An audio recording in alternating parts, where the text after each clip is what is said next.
할렐루야.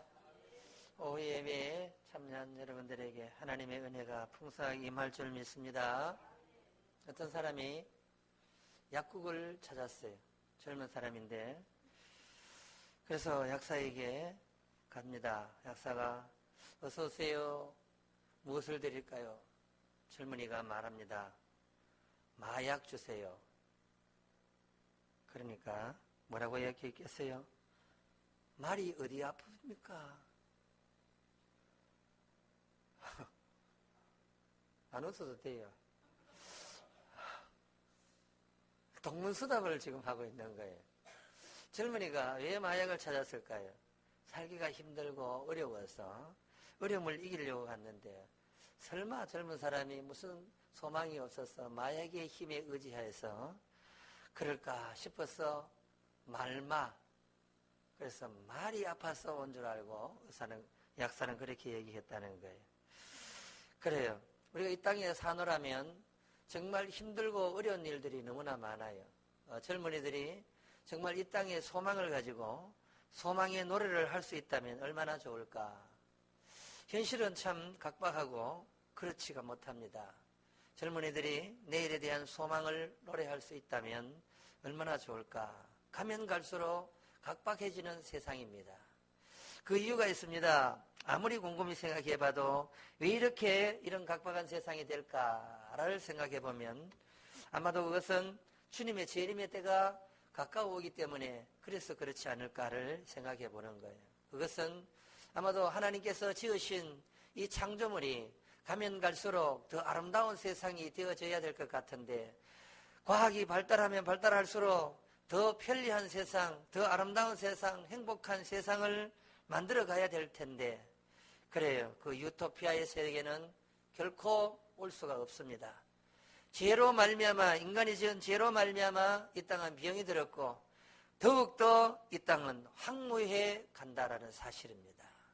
주님의 재림의 때가 가까우면 가까울수록 감사하기보다는 더 불평하고 더 원망하고 시기와 질투가 더 범람한 이런 세상이 되고 말 것입니다. 그래요. 우리는 창세기를 통해서 이미 하나님이 물심판을 내렸던 사건을 우리는 기억하고 있습니다. 그 사건을 보면 죄가 관연했다. 이 관연이라는 말이 무엇일까요? 넘쳤다라는 말입니다. 이미 도를 넘어갔다라는 말입니다. 그래요. 요즘에는 양심에 화인을 맞은 사람들이 너무나 많습니다. 적어도 양심만이라도 작동을 하면 그래도 그만큼 죄를 지을까 하는 이런 생각을 해보게 되는데 그렇지가 않는 세상을 보는 거예요. 죄를 지어도 죄에 대하여 무감각한 이런 현상을 우리는 너무나 이 보도를 통하여 알게 되는 거예요. 그렇습니다. 우리는 이 인류 종말의 마지막 경점에 와 있다. 그렇게 볼 수가 있어요. 그러니까 더욱 이 시대는 살기가 각박하고 힘들고 무한 경쟁 시대이기 때문에 소망이 없어 보이는 시대이기 때문에 감사할 수가 없다라는 것을 우리는 알게 되는 거예요. 그런데 주님께서는 오늘 이 나병, 한센시 병이라고 하는 이 병에 걸린 사람들을 10명을 고치는 사건을 우리는 보게 됩니다. 여기서 예수님께서 무엇을 지금 찾고 있을까 하는 거예요. 과연 오늘 이 사건을 통해서 우리에게 주고자 하는 예수님의 교훈이 무엇일까를 생각해 본다면 다른 것이 아니라 다시 돌아와서 감사할 줄 아는 사람을 찾고 있다. 그 말입니다. 어쩌면 이 마지막 때에 우리가 살아가고 있는 이 시대에 우리가 하나님 앞에 정말 해야 할 가장 기본적인 일이 있다면 그것은 감사를 회복하는 것이라고 생각이 듭니다. 그래요. 감사는 누가 할 수 있을까요? 많이 배우고 많이 가지고 많이 똑똑하고 많은 권력을 가지고 환경이 좋은 자만이 감사를 할 수 있을까? 그렇다면 기본적으로 저와 여러분은 어쩌면 감사할 일이 하나도 없을 수가 있습니다. 왜냐하면 너무나 우리는 이 비교를 해볼 때 자기보다가 나은 자를 비교의 대상으로 두기 때문에 그래요. 우리가 정말 나보다 더 낮은 곳에 있는 사람들, 정말 나보다가 형편이 더 불우한 자들을 절대로 비교하지 않습니다. 항상 우리의 비교는 그래요. 내보다가 더 똑똑한 자를 나의 비교로 삼고 내보다가 더 유능한 자를 비교로 삼으니까 항상 나는 열등감에 빠지고 낮은 자존감으로 살아가게 된다는 거예요. 그렇기 때문에 우리는 감사를 할 조건을 찾는다면 감사할 조건이 너무나 없는 것을 보게 되는 거예요. 여러분, 조건으로 감사를 찾지 않기를 주님의 이름으로 축복합니다. 무조건 감사할 수 있기를 바랍니다. 그래요. 하나님은 감사하는 자를 찾고 계시는 거예요. 어떠한 작은 것이라도 감사할 때 그 감사는 점점 커지게 되어 있는 거예요. 감사가 작은 것에 감사를 하면 그 감사는 점점 커지게 되어 있어요. 마찬가지로 반대편에 있는 그 불평과 원망도 마찬가지입니다. 작은 것의 원망과 불평으로 시작이 되면 그 작은 것이지만은 결국 그것이 점점 커지면은 어떻게 되겠어요? 결국은 그 사람은 그 영혼이 정말 너무나도 황폐해지고 정말 그 속에 평화가 끼어진 그런 몹쓸 인생으로 끝이 나고 말 것입니다. 왜 하나님께서 우리에게 감사라고 말을 했을까? 왜 예수님이 또 다시 감사하는 차를 찾고 계실까? 이유가 어디에 있습니까? 이유는 다른 것에 있는 것이 아니라 감사하면 그 감사가 점점 커져서 정말 행복한 인생으로 행복한 삶을 누리며 살 수가 있기 때문에 그렇게 감사하기를 찾고 계신다는 거예요. 반대편에 있는 원망과 불평, 이런 사람은 그 원망과 불평이 점점 커지기 때문에 그래서 그 삶이 풍요로운 삶을 누릴 수가 없기에 그래요. 작은 것에 원망과 불평을 하기 시작하면요. 아무리 큰 것을 가져다 줘도 그는 결국은 원망하고 불평을 하고 말 것입니다. 그런데 아무리 작은 것이라도 그 작은 것에 감사하기 시작하면은 너무나도 큰 시련과 어려움이 닥친다 할지라도 그 모든 것을 극복해낼 수가 있게 되는 것입니다. 여러분, 작은 것에 감사할 수 있기를 주님의 이름으로 축복합니다. 사도 바울은 오늘 그 동영상에도 말했듯이 범사에 감사하는 인생을 살기를 원해. 그것이 하나님의 뜻이라고 말을 하고 있는 것입니다. 제가 목사 안수를 받을 때 축사를 하신 분이 있었습니다. 그분이 축사로 하러 나오셔서 하는 말이 늘 귀에 담아두고 있습니다. 목사가 되면 스폰지가 되어라. 스폰지 알죠? 스폰지. 그래요. 스폰지를 다 가슴에 꽁꽁 이렇게 뭉쳐서 놔놓으면은 그래요. 그래 이제 가슴에 누가 비수를 꽂아도 이 스폰지가 다 막아준다는 거예요. 그래서 그렇게 화를 빨리 내지 않아도 된다라고 말을 하는 거예요. 그 스폰지 효과. 그래요. 누구나 다 이 스폰지를 가지고 있다면 작은 것에 그렇게 민감하게 움직일 이유가 없는 것을 우리가 알게 돼요. 우리는 너무나 작은 것에 분노하고 너무나 작은 것 때문에 목숨을 걸려고 얼마나 애를 많이 씁니까? 그런데 그것은 하나님과 기본적으로 멀리 떨어져 하나님과의 이 교통이 무뎌져 가는 이런 삶을 살게 된다는 거예요. 하나님은 우리에게 감사하기를 원하고 있는 줄 믿습니다.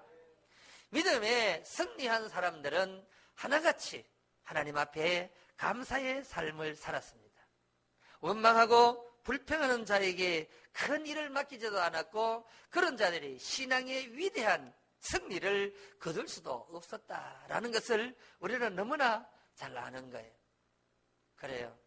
여러분, 우리가 생각해 볼 때는 정말 저런 사람이 어떻게 하나님 앞에 불평하지 않고 원망하지 않고 살았을까?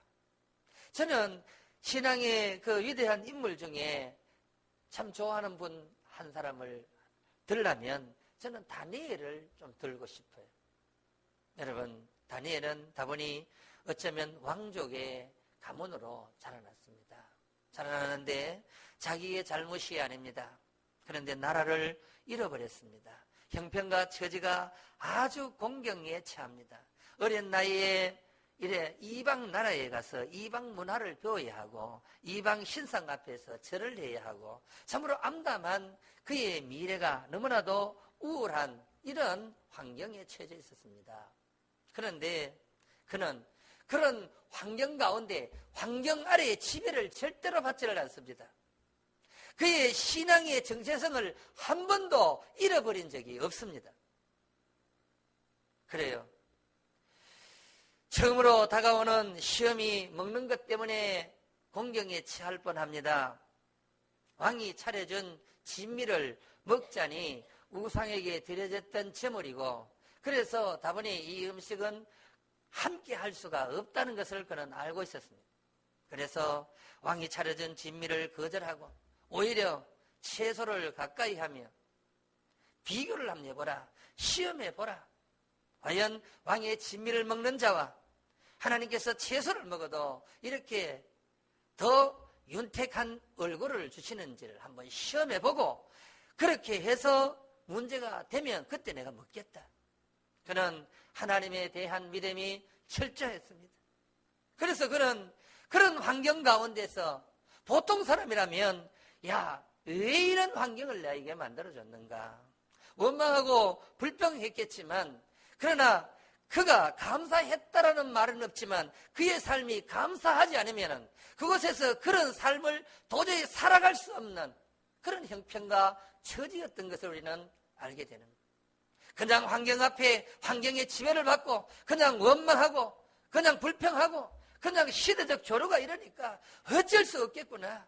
그러면서 현실과 타협하고 현실 앞에 주저앉아 버렸다면 여러분 그렇게 그는 우리에게 신앙적인 그 삶을 우리에게 교훈으로 줄 수가 없었을 것입니다. 뜻을 정합니다. 어린 나이에 뜻을 정한 그 뜻을 한 번도 굽히지를 아니하고 하나님 말씀대로 순종하고 믿음으로 살아간 거예요. 그래요. 다니엘은 감사했다는 말은 없다 할지라도 반대로 불평하고 원망했다는 말이 없었던 것을 봅니다. 다시 말하면 그는 작은 것에도 감사하고 어떤 환경과 처지 가운데도 불평보다는 하나님을 바라보고 믿음으로 걸어갔습니다. 그래서 그는 하나님으로부터 인정받고 또 동료들로부터 인정을 받고 나라가 바뀌고 시대가 바뀌고 왕이 바뀌고 세월이 흘러도 그 뜻을 정한 그 마음을 한 번도 굽히지 아니하고 그의 삶이 다하는 그 순간까지 그는 승승장구의 삶을 살았던 것을 보게 되는 것입니다. 감사할 수 있기를 주님의 이름으로 축복합니다. 그래요. 여러분 감사의 수준을 보면 그 사람의 신앙의 수준을 알 수 있다고 말을 합니다. 얼마나 내가 어떤 것에 감사하고 있는가에 대하여 자기 자신을 한번 척도를 가지고 지어볼 수 있기를 바랍니다. 내가 이 순간에도 감사할 수 있는가? 아니면 어느 선까지 내가 인내하면서 감사할 수 있는가를 여러분 한번 체크해 보시기 바랍니다. 그것이 여러분의 신앙의 수준인 겁니다. 작은 것에도 만족하고 감사할 수 있다면 여러분은 정말 하나님이 인정만 할 만한 고상한 그런 신앙의 인격자일 것입니다. 반대로 어느 정도 저도 감사하지 못하는 그런 삶이라고 한다면 여전히 하나님이 기뻐하는 삶이기보다는 하나님이 관심을 가지고 하나님이 주목할 그런 인생이 절대로 아니라는 사실. 여러분 하나님이 주목하지 않는 그런 인생, 여러분 하나님이 함께해 줄 수 없는 그런 신앙의 수준이라면 여러분도 하나님으로부터 기대할 것이 너무나 적다라는 것을 인식할 수 있기를 바랍니다. 이왕이면 여러분의 신앙의 수준을 정말 고상한 수준까지 아무리 작은 것이라 할지라도 이것이 하나님의 은혜요, 하나님의 사랑이요, 하나님의 축복인 것을 깨달을 수 있기를 주님의 이름으로 축복합니다. 여러분, 오늘 예수님은 10명에게 이 한센병에 걸려서 정말 버려진 인생에게 그 병을 낫게 하는데 그냥 낫게 한 것이 아닙니다. 오늘 본문을 보면 그들은 그냥 예수님이 이렇게 말합니다. 제사장에 가서 내 나은 것을 보여라. 여러분, 현장에서 고쳐준 것도 아닙니다. 그냥 가다가 나은 거예요. 그렇습니다. 우리는 꼭 뭔가 눈으로 확실하게 보여져야만 우리는 믿는데, 그런데 오늘 이 10명의 한센병에 걸려있던 이들은 그냥 예수님 말에 순종하고 가는 모습을 보게 되는 거예요. 여러분, 기적을 봐야만 믿는다는 그런 아주 유아기적인 이런 신앙으로 신앙생활 하지는 않습니까? 오늘 여기 한센병에 걸려있는 10명의 이 사람들은 그냥 예수님께서 하신 말씀에 순종하고 가다가 나았다. 그래요. 어떤 증거가 있어야만이 낫는 게 아닙니다. 우리도 어쩌면 여기 10명의 한센병에 걸린 사람들처럼 즉석에서 고쳐진 현장을 바라보지 못하면 움직이지 않는 그런 것이 아니라 그냥 말씀 의지하고 믿음으로 나아가면, 그러면 기적의 주인공이 되게 되는 줄 믿습니다. 여기 보면 이렇습니다. 10명이 가다가 다 나음을 얻었습니다. 그런데 거기에 한 명만이 돌아와서 감사하면서 하나님께 영광을 돌리는 것을 봅니다. 그래요. 예수님께서는 분명히 감사하는 자를 찾고 있습니다. 당연히 하나님의 은혜인 줄 알고 하나님의 축복인 줄 알고 여기까지 도우셨도다 에베네셀의 하나님을 찬양해야 합니다. 그러면 그냥 찬양하는 것이 아니에요. 내가 마음을 드릴 수 있어야 되는 거예요. 마음으로만, 생각으로만 하나님 감사하다. 여러분, 감사하면 당연히 하나님 앞에 나와서 열정을 가지고 신앙생활을 잘 해야 합니다. 할렐루야. 그래요. 물질이 있으면 물질도 드릴 수 있어야 되고, 시간이 있으면 시간도 드려야 되는 거예요. 그렇게 드려지는 변화된 모습을 하나님은 보기를 원하시는 거예요. 여기 한 명은 돌아와서 하나님께 영광을 돌리는 거예요. 예수님은 찾습니다. 10명이 다 나온 줄로 안다. 그런데 9명은 어디 갔느냐? 그렇습니다. 우리가 하나님의 은혜를 받고 살면서 하나님은 하나님 앞에 나와서 그 은혜 받은 자들이 다시 와서 하나님께 영광 돌리기를 원하시고 있다는 사실. 여러분, 하나님의 은혜를 받지 않는 자가 어디 있습니까? 하나님의 은혜는 특별 은혜와 또 일반 은혜가 있습니다. 모든 사람들이 받는 은혜라고 한다면, 일반 은혜라고 한다면, 특별한 은혜는 하나님의 그 사랑을 경험하게 하고 말씀을 믿게 하게 하고 신앙생활을 할 수 있도록 인도해 주시는 이 특별한 하나님의 자녀의 특권을 주신 이 특별한 은혜를 주신다는 거예요. 여러분은 일반 은혜 플러스 특별한 은혜를 받은 자인 줄 믿습니다. 하나님의 자녀가 되었다는 사실, 얼마나 이 큰 은혜요, 특권이요, 축복인지를 알 수가 없습니다.